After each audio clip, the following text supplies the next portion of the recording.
Salve a tutti e benvenuti alla seconda parte della lezione numero 7 del corso QGIS per ingegneria idraulica.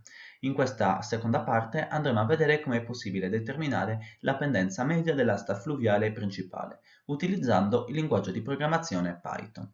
Prima però di iniziare andiamo ad analizzare la struttura del file CSV che abbiamo salvato nella lezione precedente. Se non sai come farlo, ti lascio il link in descrizione di accesso alla lezione numero 7, prima parte. Adesso accediamo alla cartella in cui abbiamo salvato il file CSV, tasto destro, apri con bloc-note. Ora andiamo ad analizzare la struttura del seguente file CSV. Come è possibile vedere abbiamo il feed che è stato generato in automatico durante la fase di creazione del seguente file quote distanze geopackage. Dopodiché abbiamo le lunghezze del segmento compreso tra una curva di livello e la successiva, l'id associato ad ogni curva di livello e la quota in corrispondenza del tratto iniziale del segmento. Inoltre è utile osservare che tutti i dati memorizzati tra i doppi apici sono caratterizzati da stringhe, mentre quelli che non contengono i doppi apici sono dei numeri. Inoltre è molto importante notare il separatore tra le varie colonne, che nel nostro caso è la virgola. In alcuni casi potrebbe essere il punto e virgola. Questo è molto importante conoscerlo in quanto dovremo andare ad impostarlo all'interno del linguaggio di programmazione.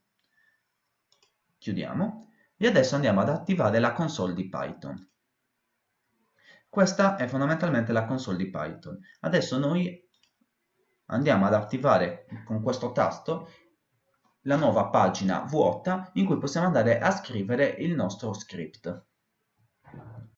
Per ridurre il più possibile la lunghezza di questo video, io ho già redatto il codice necessario per il calcolo della pendenza media dell'asta fluviale.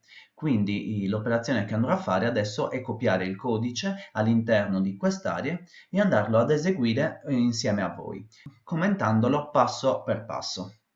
Come prima operazione dobbiamo andare ad importare gli input del modello.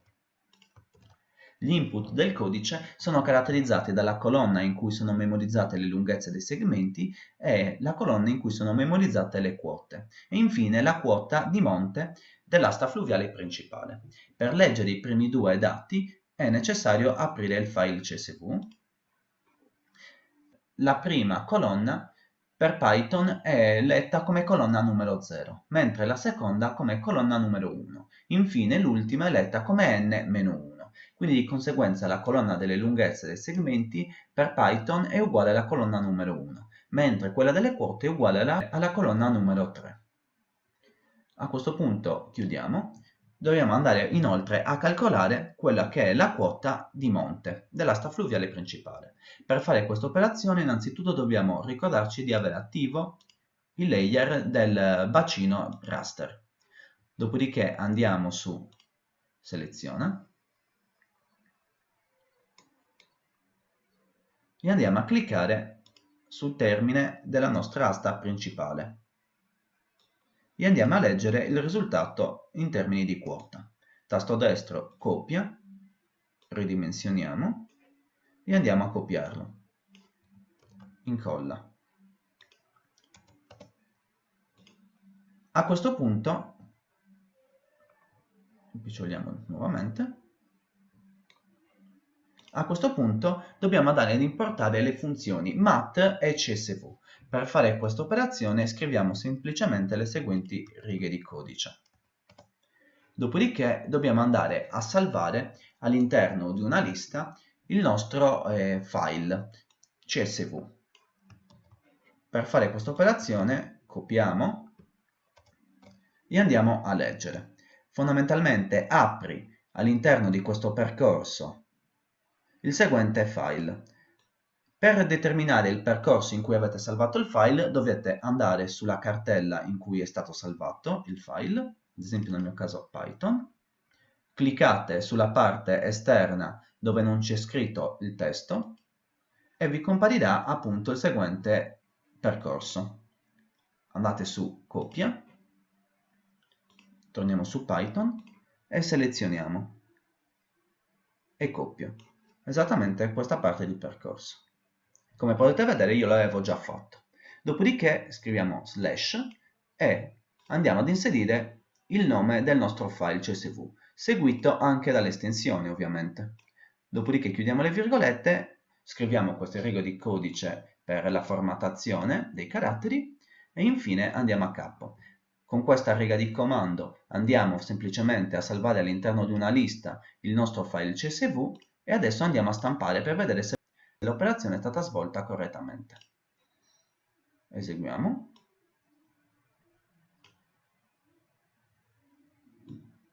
Possiamo vedere che il file è stato memorizzato correttamente. Ridimensioniamo. E adesso fondamentalmente dobbiamo andare a leggere le prime righe. Copia. La prima riga riguarda la lunghezza generica del segmento, compreso tra le varie curve di livello. Andiamo semplicemente a prendere la riga in corrispondenza della colonna numero 1 e a iterare le varie righe nella matrice Q distanze al fine di salvare appunto il nostro file. Dopodiché, poiché abbiamo visto che il primo elemento salvato corrisponde a questa scritta, andiamo a cancellarlo mediante la funzione pop, accendendo appunto l'elemento numero 0. In questo caso, se eseguiamo nuovamente il codice e andiamo a cliccare su e andiamo a scrivere LI,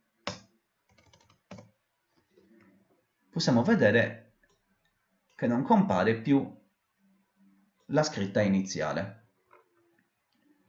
A questo punto ridimensioniamo.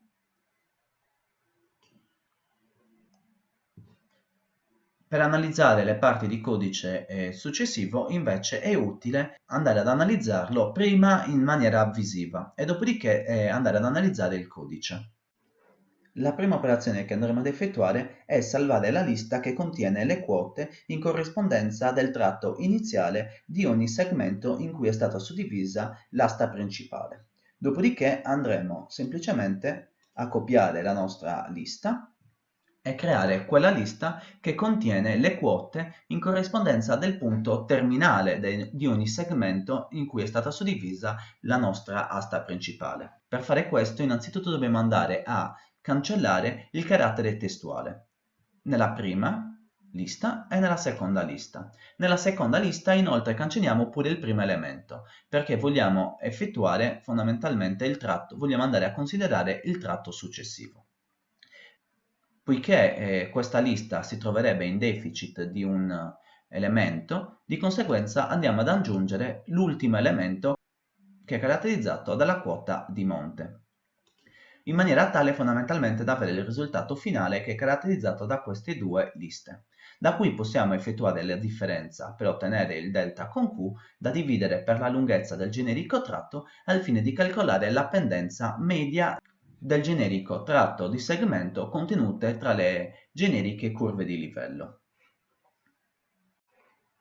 Adesso andiamo a riportare sotto forma di linguaggio di programmazione ciò che abbiamo visto in forma grafica. Per fare questa operazione innanzitutto andiamo a capo, estendiamo la console di Python e copiamo il linguaggio di programmazione.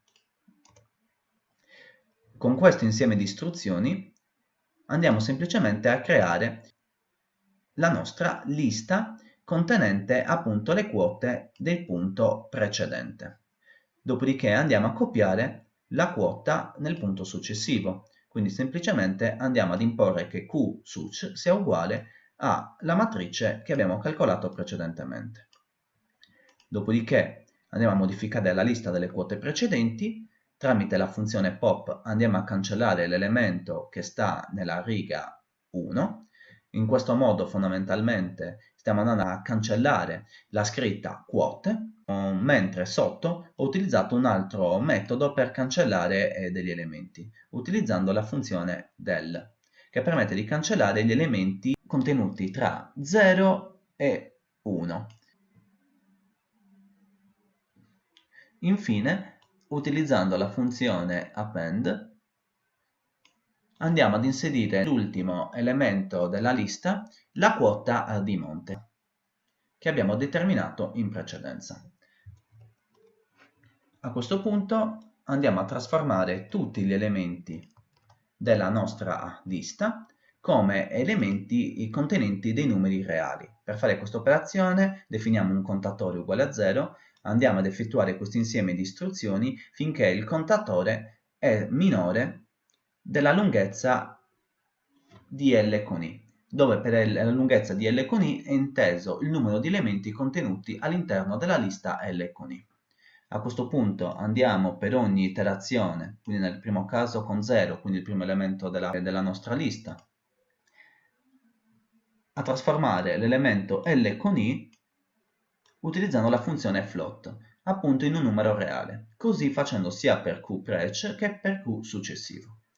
E andiamo a descrivere cont è uguale più uguale 1. In questo modo fondamentalmente stiamo andando ad ogni iterazione ad aggiungere 1 al valore del contatore. Quindi con la prima operazione entriamo con 0, dopodiché il contatore va a 1, una volta finito queste istruzioni, viene riciclato ed entra in gioco con 1, dopodiché diventa 2, così fino a che non è rispettata questa condizione. Dopodiché, infine, andiamo a determinare la lunghezza complessiva dell'asta fluviale principale mediante la somma dei vari tratti L con I. E adesso andiamo infine a calcolare la pendenza utilizzando la formula di Taylor-Swartz. Copiamo l'insieme di istruzioni, incolla. Innanzitutto andiamo a definire la matrice delle pendenze generiche come una matrice vuota, le pendenze sotto radice come matrice vuota e la divisione tra L e la radice di I come matrice vuota. Potete vedere in alto sulla destra la formula di Swartz. Innanzitutto andiamo di nuovo a definire il contatore uguale a 0 e finché il contatore è minore della lunghezza di LI come precedentemente, calcola la pendenza del generico tratto. Come? Andiamo semplicemente a prendere la lista I e aggiungere in fondo ad ogni elemento della lista la seguente operazione, la Q successiva meno la Q precedente diviso L con I, cioè stiamo andando a calcolare la pendenza del tratto 1. Dopodiché andiamo a calcolare la radice della pendenza del generico tratto. Per fare questa operazione scriviamo if se I cont è uguale a 0, allora aggiungi 0. Questo perché fondamentalmente non possiamo fare la radice quadrata di 0. Altrimenti andiamo a scrivere I rad è uguale a append, cioè andiamo ad aggiungere all'ultimo elemento della lista la radice quadrata di I. Dopodiché andiamo a calcolare la lunghezza del generico tratto diviso la radice della pendenza del generico tratto. Come al solito, per fare questa operazione, se la radice di I è uguale a 0, aggiungi il 0. Poiché questa operazione è necessaria in quanto se I rad è uguale a 0, non possiamo dividere per 0. Altrimenti la seguente lista è aggiornata utilizzando L con I diviso la radice di I. E dopodiché aggiorniamo il contatore. Svolgiamo questo insieme di istruzioni. Infine calcoliamo I rad come la lunghezza totale diviso la somma del rapporto tra la lunghezza diviso la radice di I. Infine, per eliminare la radice quadrata, andiamo ad elevare al quadrato la radice di I con m, al fine di ottenere I con m. A questo punto, infine, andiamo a plottare i risultati e il confronto tra il profilo longitudinale dell'asta fluviale e la pendenza media dell'asta principale.